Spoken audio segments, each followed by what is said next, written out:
Greetings, YouTubers. Here is my latest woodworking project for beekeeping. It is a honey display case used for displaying your comb honey for your local fairs or whatever. And unfortunately I didn't get this finished in time for this year, but maybe for next year, who knows. But anyway, a lot of people I've seen on BeeSource and places like that look for plans for honey display cases. I never found any, but quite frankly, what you can do is just take and use dimensions similar to whatever a medium frame is for your medium hive bodies, and you may want to cut it down just a bit, and because you really don't need any huge spacing around the side. I try to make it kind of equidistant all the way around, as you can tell. So this one here is made from tulip poplar, and also it has latches that are lockable with a key. You don't necessarily need that, but since I put it on my observation hive, I decided to put it on this as well. So, and also a nice handle to carry it with. And what you notice too is you can tilt this thing left, right, up, or down, and that frame does not move. One of the key things that you should do, because some of these people make them with too much spacing and they sit there and they wobble back and forth and bang on the glass, and you don't want that. So this thing is very tight, which is the way you would want it. And the other thing is that with woods like poplar and pine, you got to ensure that you don't get any blotching in your when you do your staining.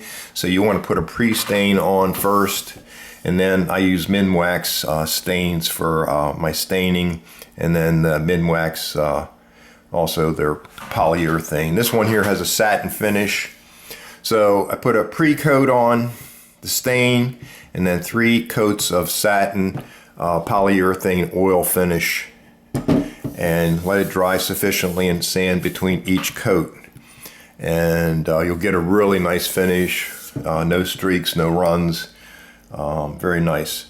Also, what I did on this, these things are kind of narrow. You may need this or may not. I put these additional feet on there, and it provides, you know, more stability, so it can't be tipped over. So that would be another thing. And we can open it up here, and I'll show you this. There's the handle. You'll notice here that the frame is actually flush with the top. That's what ensures that that thing doesn't wobble when you transport it. So, you know, you may or may not want to do that, but I decided to do it that way. I can always make it deeper if I had to. So this is tight to get the frame out here. Let me stop it for a second. Okay, this is with the frame out. It's hard to run the camera and pull the frame out with one hand, but I also finished the inside too, as you can tell. So anyway, it came out really nice. I'm happy with it. Actually, this thing cost more than I thought it would. By the time you buy all the stains and sandpaper, if you have to buy lumber, the latches, and the handles, and it always takes more time than you think as well. And the Lexan, that's pretty expensive stuff. You got to buy a whole sheet. I think I paid $26 just for that. So anyway, so just thought I'd give you guys some ideas on if you're planning on building one. You can steal some ideas if you like. So if you like these videos, click down in the corner and subscribe, and you'll get email notifications free of charge for the latest video. And please do not send me any money. Anyway, have a good day and be happy.